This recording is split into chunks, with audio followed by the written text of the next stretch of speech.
Assalamualaikum warahmatullahi wabarakatuh. Apa kabar adik-adik sekalian? Kita akan melanjutkan sesi pertanyaan tentang beasiswa Kepri tahun 2020. Baik, kita langsung saja supaya singkat. Assalamualaikum Pak, ingin bertanya untuk lampirannya digabungkan di dalam jilid atau di luar jilid ya. Oke, ini berarti tentang proposal ya. Baik, untuk proposal ini nanti yang jelasnya di jilid, yang jilid menjadi satu, baik mulai dari latar belakang sampai dengan lampiran-lampiran dijilid jadi satu. Hanya saja barangkali nanti di video mendatang akan kita jelaskan lagi teknik penyusunan proposalnya, karena kita baru dapat informasi bahwa diminta membuat surat permohonan. Surat permohonan itu adalah terpisah dari proposal. Jadi setelah adik-adik menjilid proposal, maka ada satu lembar surat permohonan seperti mengajukan lamaran begitu. Jadi ada, dan itu memang kebutuhan yang diminta dari BKKAD ya, dari Keuangan Provinsi Kepulauan Riau. Jadi nanti kita akan buat sesi khusus untuk membahas tentang teknik penyusunan proposalnya. Yang kedua, surat aktif kuliah 2 semester sebelumnya atau semester yang dijalani. Soalnya pihak kampus cuma bisa keluarkan surat aktif kuliah yang sedang dijalani saja. Oke, di dalam form upload dan itu adik-adik mungkin melihat ada tulisan merah di situ menyatakan bahwa berkas surat keterangan aktif kuliah itu adalah 2 semester terakhir ya. Tapi dalam hal ini kita bisa memberikan kebijakan bahwa yang dimaksud bisa digunakan surat keterangan aktif saat ini. Itu sudah bisa mewakili adik untuk diupload berkasnya. Karena biasanya memang surat keterangan menyatakan aktif kuliah itu adalah surat keterangan terbaru. Yang ketiga, Assalamualaikum Pak, izin bertanya, bagaimana jika surat keterangan aktif kuliahnya tidak berupa tanda tangan dan stempel basah, melainkan berupa tanda tangan digital atau QR Code Pak? Terima kasih. Baik, ini tentu kebijakan masing-masing kampus ya. Kampus biasanya sudah menggunakan teknologi QR Code ataupun menggunakan tanda tangan digital. Kita kembalikan saja kebijakan ini kepada kampus, tetapi tentu ingat bahwa penggunaan QR Code dan tanda tangan digital ini akan dicek keasliannya dengan koordinasi pihak panitia ke pihak kampus. Jangan sampai adik-adik mendapatkan QR Code dalam arti katakan tanpa stempel tuh kalau QR Code, nanti dengan cara yang tidak benar. Nomor 4, Pak mau tanya, kalau sertifikat akreditasi boleh nggak di SS, di screenshot dari web BAN PT? Oke, hakikatnya akreditasi kampus dan akreditasi prodi itu adalah kewenangannya adalah di Badan Akreditasi Perguruan Tinggi yang mengeluarkannya. Secara umum tentu di website Badan Akreditasi Nasional itu perguruan tinggi tentu mempunyai datanya. Adik-adik hakikatnya bisa menggunakan itu. Kalau misalnya ada form downloadnya atau bisa adik save as, itu boleh digunakan. Ya, tidak perlu pakai screenshot, tapi menggunakan kalau dia biasa berupa PDF bisa di-download, kalau dia berupa file JPEG atau gambar, adik bisa save as image untuk disimpan ya. Karena kalau adik dapat pun dari kampus biasanya juga fotokopi kan.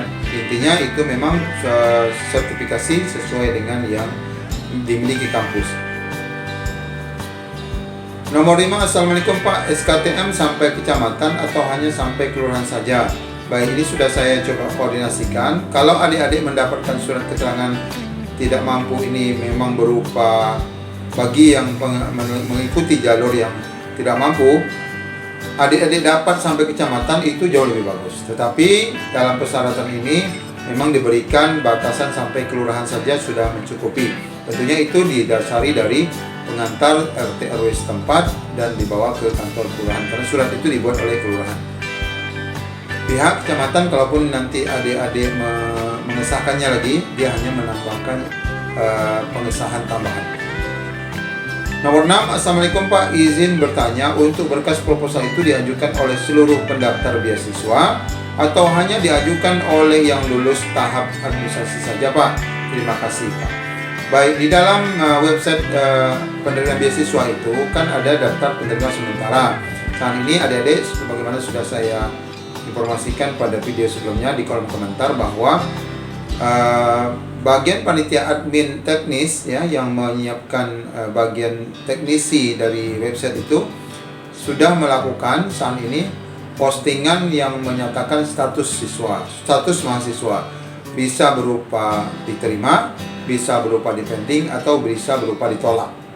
Nah, sekarang setelah adik-adik dinyatakan diterima, baru boleh nanti sampai batas waktunya mulai mengikuti tahap selanjutnya untuk penyusunan proposal. Jadi tidak semua, kalau nanti adik-adik akhirnya semua diterima, misalnya semua diterima, tapi ranking adik berada di paling bawah ataupun keluar dari kuota, otomatis kan tidak berhak ataupun tidak perlu melanjutkan pada tahap pengiriman berkas proposal untuk pemeriksaan faktual oleh panitia. Nomor 7, Pak, izin bertanya, bagaimana jika di website PD Dikti hanya mencantumkan sampai semester 3 ganjil 2019, sedangkan saya sudah masuk di semester 5, artinya dia belum punya yang semester 4 ya. Ya, tentunya sebenarnya pihak kampus harusnya mengupdate per semester ya. Tapi kalau kasusnya seperti ini, kita kembalikan lagi bahwa adik mendapatkan bisa mengajukan permohonan surat keterangan yang menyatakan untuk semester 4-nya. Tentunya sesuai dengan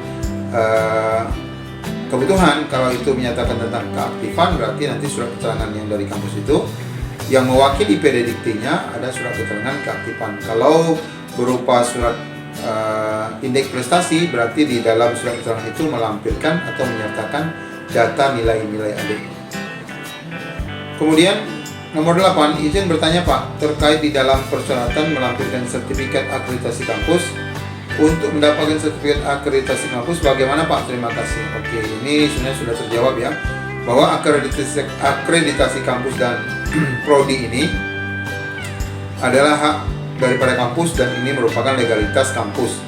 Tetapi itu tadi dari Badan Akreditasi Nasional sebenarnya sebagai lembaga yang mengaudit ataupun sebagai lembaga yang memberikan akreditasi ini tentu punya arsip ya, yang adik-adik bisa baca ataupun bisa mencoba mengakses di website Badan Akreditasi Nasional khususnya perguruan tinggi. Selanjutnya ya, kita lanjutkan.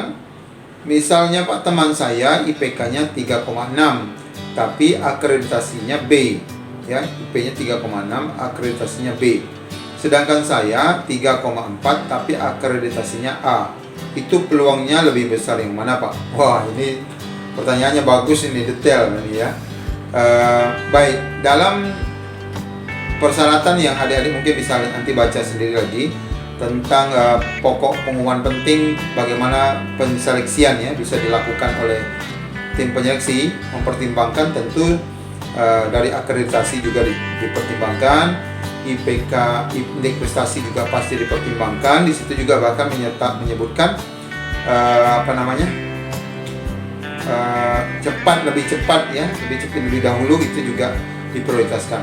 Terlepas daripada itu, tentu nanti kita serahkan kepada kebijakan sistem ya, kebijakan sistem yang sudah dirancang oleh pihak ketiga dalam hal ini nanti membantu Dinas Pendidikan bagaimana cara perankingan, bagaimana cara menyusunkan itu. Tapi kalau saya bisa menjawab, ini ya saya menurut jawaban saya ini ya 50-50 ya, akreditasinya B tapi IP-nya tinggi. Kalau yang satu lagi akreditasinya rendah tapi akreditasinya A, nilainya rendah ya. Ini 50-50 lah. Mudah-mudahan dua-duanya diterima. Amin ya rabbal alamin. Kemudian yang terakhir ini untuk kali ini saya hanya 10 pertanyaan ya, karena di video sebelumnya itu cukup panjang sampai 24 menit. Saya mengakui dan memaklumi adik-adik mungkin untuk menonton sepanjang itu cukup menguras kuota ya. Oke lah, ini kita cukupkan 10 pertanyaan saja. Baik, yang terakhir. Oke, ini masih berkaitan dengan keadaan darurat pandemi yang adik-adik mungkin berada di luar daerah atau luar dekat dengan kampus. Tapi sebagaimana kita sampaikan bahwa ini berkenaan dengan surat keterangan keaktifan, bagaimana Pak kami ingin mendapatkannya karena jarak kami jauh. Oke, tentunya sebagaimana pernah kita sampaikan bahwa yang menyatakan adik aktif tidak aktif itu bagaimanapun tetap kampus. Namun dalam mendapatkan surat keterangan itu, adik bisa mendapatkan melalui jalur online. Dalam arti kata, berkas yang sudah dikeluarkan kampus itu nanti boleh di-scan, boleh dipoto, dan itu nanti pun boleh adik-adik print sebagai bukti bahwa adik memang mendapatkan berkas itu dari kampus. Kalau misalnya kampus bersedia mengirim via paket, itu lebih baik lagi. Tapi pun kalaupun tidak, maka kebijakan yang sudah diberikan ini supaya membantu adik-adik sekalian mendapatkan surat keterangan meskipun tidak stempel bahasa asli dipegang di tangan. Oke adik-adik sekalian, mungkin itu sementara dari part 2 ini, cukup singkat saja saya rasa.